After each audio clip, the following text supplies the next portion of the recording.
आज हम ऐसी शख्सियत से आपको रूबरू करवाते हैं, जो बिना सरकार में रहते हुए भी इस खेतड़ी क्षेत्र में विकास के अनेक कार्य करवाए।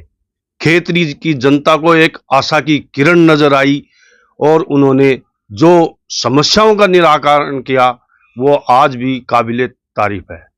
खेतड़ी में चाहे पानी की समस्या हुई, चाहे शिक्षा के क्षेत्र हो, चाहे अन्य जो भी समस्याएं थी लोगों के, चाहे कन्यादान की हो, चाहे शादी विवाह की हो, तो उनमें बढ़ चढ़कर हिस्सा लिया था। हमारे साथ वही हैं मनोज घुमरिया। उनसे हम जानकारी लेते हैं कि ये ऐसी भावना आई फिर राजनीति में भी, लेकिन अब आगे क्या भविष्य रहेगा, उनसे जानकारी लेते हैं। स्वागत आपका हमारे केटीआर वॉइस न्यूज चैनल में। क्या कहेंगे इस मामले में, जो भी सामाजिक सरोकार के कार्य शुरू किए थे, आज भी खेतड़ी में एक आशा की किरण बनी हुई है? सामाजिक सरोकार के कार्य आज से नहीं, कई वर्षों से मैं निरंतर कर रहा हूं और ये आपको बताते हुए अति हर्ष होता है। जो समाज की सेवा है, ये निस्वार्थ भाव से कई वर्षों से, चाहे वो गरीब कन्या विवाह हो, चाहे वो गौशालाओं का निर्माण हो, वृक्षारोपण का कार्य हो, या फिर पेयजल व्यवस्थाएं हो, इस तरह के जो काम हैं, इनमें कई कई साल से हम लोग लगे हुए हैं और निरंतर प्रयास करते रहते हैं। इसी बीच हमारे पूरे खेतड़ी क्षेत्र के अंदर आपने देखा है कि पेयजल व्यवस्था को सुदृढ़ करने के लिए, लोगों को इस संकट से उबारने के लिए एक नहीं कई सारे ट्यूबवेल का निर्माण करा के और पेयजल की व्यवस्था करी। कई पुराने जो ट्यूबवेल हैं, उनके अंदर नए मोटर और पाइपलाइन डलवा के वहाँ पेयजल व्यवस्था करी, टंकियों का निर्माण हुआ। मेरा कहना यह है कि समाज की सेवा अंतरात्मा से होती है, व्यक्ति दिल से करता है। ठीक है, आज खेतड़ी क्षेत्र में मैं राजनीति में भी सक्रिय हूँ, लेकिन ये सारे काम मैं करीबन 17-18 साल से कर रहा हूँ और निरंतर ये मेरा प्रयास है ये करता रहूँ। और इसी चीज को आगे बढ़ाने के लिए मैं राजनीति में आया हूँ कि हमारे क्षेत्र में जो आधारभूत ढांचा है, मूलभूत आवश्यकता की चीजें हैं, सुविधाएं हैं, इनका बड़ा अभाव है और इस चीज को खेतड़ी वासी महसूस करता है। हर प्रकार से आज खेतड़ी के अंदर सुविधाओं का अभाव, चाहे वो रोजगार से जुड़ी हुई सुविधाएं हो, चाहे चिकित्सा से जुड़ी हुई हो, या ऐसे बड़े जो शिक्षण संस्थान जो रोजगार उन्मुख शिक्षा दे सके, इन सभी का हमारे यहाँ अभाव है। मेरा मेन उद्देश्य यह है कि खेतड़ी वासियों को ऐसी सब सुविधाएं मुहैया कराई जाएं और इनके लिए ही मैं राजनीति में आया हूं। यही मेरा राजनीति में आने का उद्देश्य है। सर, अगर लोगों की बात की जाए, युवाओं की बात की जाए, युवाओं के लिए भी आप एक आशा की किरण है। कोचिंग संस्थान बनवाए। पहले लोग कहते थे कि चुनावों के बाद में कोचिंग बंद हो जाएंगी, लेकिन उसके वनिस्पत आपने तो 2 कोचिंग और खोल दी। क्या कहेंगे? ये कोई चुनावी स्टंट या प्रोपोगेंडा नहीं था कि मैं कोचिंग क्लास की शुरुआत कर रहा हूं और फिर मुझे चुनाव लड़ने के बाद मैं उसको बंद कर दूंगा। मैं आपके माध्यम से हमारे खेतड़ी वासियों के साथ साथ सभी लोगों के नॉलेज में ये लाना चाहता हूं कि जो जरूरतमंद बच्चे हैं वो शिक्षा ग्रहण करने के लिए अन्यंत्र जितने बड़े शहरों के अंदर जाते हैं, जयपुर या दिल्ली वगैरह, मुझसे जितना संभव होता है या जो बच्चा मेरे संपर्क में आता है, मैं उनकी भी मदद करता हूं। इसी उद्देश्य से कि गरीब व्यक्ति का बच्चा अपने सपनों को साकार करे और अपने माँ बाप के सपनों को साकार करे। इस चीज के लिए मैं अपने क्षेत्र में क्या कर सकता हूं, और इस भावना के साथ ही मैंने इन घुमरिया फ्री कोचिंग क्लासों की स्थापना करी। चुनाव से पूर्व खेतड़ी और बबई में ये 2 संस्थाएं थी, लेकिन चूंकि मुझे इसका विस्तार इसलिए नहीं करना कि भाई मैं ज्यादा संस्थाएं चला रहा हूं, मैंने ये महसूस किया कि हमारे क्षेत्र में जो मेवाड़ा कि आसपास में करीबन 10-12 पंचायतें हैं। यहाँ के बच्चे बच्चियां, विशेष रूप से मेरी बहनें, आने जाने में बड़ी असुविधा महसूस करती हैं। कारण कि यहाँ ट्रांसपोर्ट की व्यवस्था बहुत अच्छी नहीं है। और इस चीज को ध्यान में रखते हुए कि उनके नजदीक मैं कोचिंग क्लास खोलूं जिससे वो ज्यादा से ज्यादा इसका लाभ ले सकें, और इसी भावना के साथ मैंने मेवाड़ा में और जसरापुर में इन कोचिंग क्लासों की स्थापना करी। और आपको, आपके चैनल के माध्यम से सबको एक कहना चाहूंगा कि ज्यादा से ज्यादा इन संस्थाओं का लाभ लें, अपने बच्चों को भेजें और प्रयास करें कि ये शिक्षण संस्थान आपका, हमारा, सबका है। इसका एकमात्र उद्देश्य खेतड़ी क्षेत्र को शिक्षा में अग्रणीय बनाना और बच्चों को रोजगार दिलाना है। इस संस्था को ये न समझें कि मनोज घुमरिया का है, ये हर खेतड़ी वासी का है, सर्व समाज का है, सभी भाइयों का है। सैकड़ों छात्र उन दो में ही सेलेक्ट हो चुके थे, अब और दो में भी सुनने में आ रहा है कि जसरापुर कोचिंग से भी नौकरी में सरकारी नौकरी में गए हैं। बिल्कुल आप सही कह रहे हैं। निरंतर ये जो संस्थाएं हैं अपना रिजल्ट दे रही हैं और काफी सारे बच्चे भारतीय सेवा में और हमारे स्टेट की जो राज्य की सेवाएं हैं इनमें निरंतर उनका चयन हो रहा है। मैं आपके सामने कुछ बच्चों का उल्लेख भी करूंगा। ये जो गोपाल राजपूत सनोब रणवीर सिंह, गांव खरकड़ा, ये बच्चा जो है भारतीय सेना में इसका चयन हुआ है। एक है प्रवीण कुमार सनोब कृष्ण कुमार, गांव मांदरी, इस बच्चे का भारतीय रेल सेवा के अंदर इसका चयन हुआ है। सुनील योगी, पिता धर्मपाल योगी, गांव बीलवा, इस बच्चे का भारतीय सेना में चयन हुआ है। और अजय सिंह सनोब जगदीश सिंह, ये तोंदा गांव का बच्चा है, इसका भी भारतीय सेना में चयन हुआ है।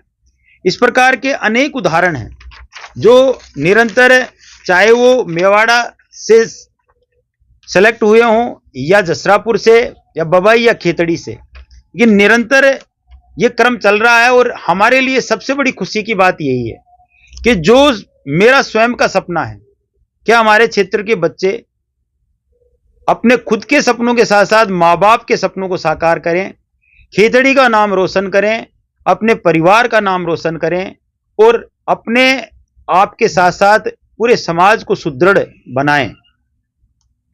खेतड़ी में कहने को तो कुंभाराम नहर का पानी आ रहा है, लेकिन गांव में समस्या थी, आपने बोरिंग भी करवाए हैं, अब भी समस्याएं हैं, टैंकर भी लगाए हैं। इन गर्मियों में जो पानी की किल्लत हुई, जैसे हमने भी देखा खेतड़ी शहर में टैंकर चले हुए थे जिसपे लिखा हुआ था, और जनता भी बोल रही है कि पानी पिला रहे हैं तो बोरिंग वाले बाबा मनोज घुमरिया, क्या कहेंगे?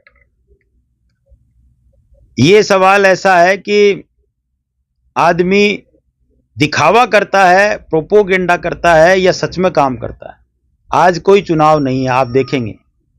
अगर मैंने सिर्फ चुनाव के लिए पानी की व्यवस्था करी होती तो इस भीषण गर्मी के अंदर जब हमारा खेतड़ी कस्बा या आसपास की पंचायतें परेशान हो रही थी तो उनके लिए बिना किसी मांग के, मैं आपके माध्यम से भी कहना चाहूंगा कि मेरे खेतड़ी वासी ने, किसी ने भी ये जानते हुए शायद नहीं कहा कि यार अब भाई साहब हार गए, उनको क्यों परेशान करें। लेकिन मेरे अंतरात्मा में इस बात के लिए हमेशा खेतड़ी वासियों के लिए जगह है कि वो अगर दुखी हैं या परेशान हैं, कोई असुविधा हो रही है, तो मैं उसके लिए हमेशा तत्पर हूं और उनकी इस असुविधा को दूर करना मेरा एक कर्तव्य है और इसमें मुझे खुशी मिलती है। और इसी सोच के साथ मैं इस भीषण गर्मी में भी आगे आया और उनकी व्यवस्था करी। साथ ही इसमें आपको ये भी कहना चाहूँगा आपके माध्यम से कि हमने जो ट्यूबवेलों का निर्माण कराया, इन सभी ट्यूबवेलों में बहुत अच्छी मात्रा में पानी है। और ये सवाल मैंने कई बार कई सारे मंचों से कहा, आज पुनः एक बार कहता हूं कि जो हमारा जलदाय विभाग है, पीएचडी डिपार्टमेंट है, मैं मेरे द्वारा जितने भी ट्यूबवेलों के निर्माण हुए हैं, जितने पुराने ट्यूबवेल हैं उनमें मोटर या पाइपलाइन डाले गए हैं, इन सब को जलदाय विभाग को घोषणा करता हूं, देता हूं, सरेंडर करता हूं उनको कि ये हमारे क्षेत्र की जनता की सेवा के लिए हैं। उन सभी ट्यूबवेलों को अपने पोजीशन में लेके और खेतड़ी जनमानस की सेवा करें, पानी पिलाएं। और विश्वास के साथ कहना चाहता हूं कि आज अगर सभी ट्यूबवेलों को जलदाय विभाग चालू करता है तो हमारे क्षेत्र को बहुत बड़ी मात्रा में लाभ मिलेगा। लोगों का पानी जैसी एक मूल आवश्यकता की चीज का समाधान होगा और यही हर एक नेता और राजनेता का कर्तव्य बनता है। मेरा तो मूल उद्देश्य यही है कि हम क्षेत्र की जनता की सेवा करें।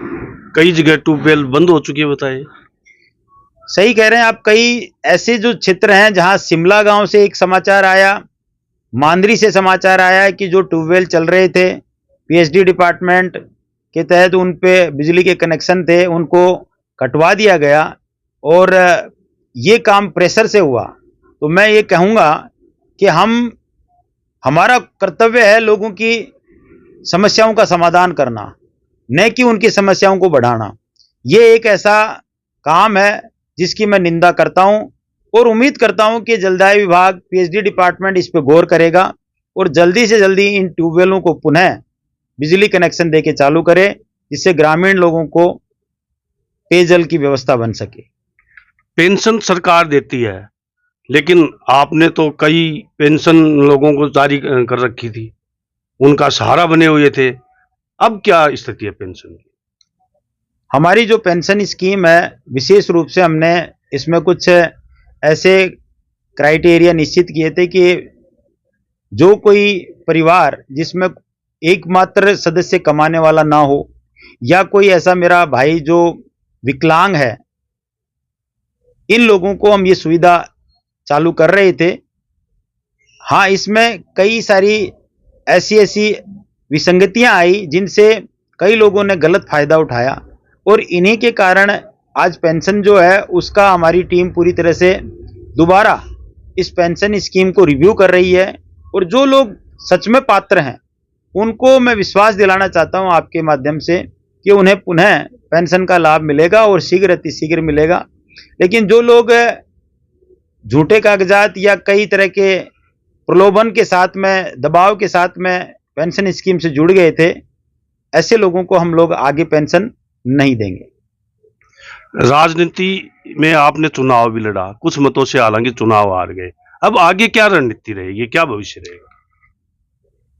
सच मायने में तो मैं राजनीति में सिर्फ खेतड़ी की सेवा के लिए आया हूं और मैं हर संभव खेतड़ी की सेवा करता रहूंगा। राजनीति एक ऐसा फील्ड है, ऐसी बहुत बड़ी राज्य का और सरकार का की ताकत है जिससे क्षेत्र को बहुत बड़ा लाभ मिलता है। और मेरा उद्देश्य यही था कि मैं राजनीति में आके हमारे खेतड़ी की जो वास्तविक पहचान, आज खेतड़ी वासी रोजगार के लिए अन्यत्र पलायन कर रहा है, यहाँ के बाजार सूने पड़े हैं। जो कभी गुलजार हुआ करते थे, जहाँ कभी लोगों की भीड़ लगी रहती थी, आज वहाँ व्यापारी उदास बैठे हैं और हर साल बाजार से पलायन हो रहा है। साथ ही साथ जो मूलभूत आवश्यकता की चीजें हैं, जहाँ स्वास्थ्य की सुदृढ़ व्यवस्था, साथ में शिक्षा की सुदृढ़ व्यवस्था और पानी, पेयजल और सड़कों की, इन सब को बहुत अच्छे तरीके से बिना किसी भेदभाव के सबको साथ लेकर सबका एक साथ विकास करने का इरादा मेरा है। मैं इसी चीज के लिए राजनीति में आया हूं और खेतड़ी की सेवा करना ही अपना धर्म समझता हूं।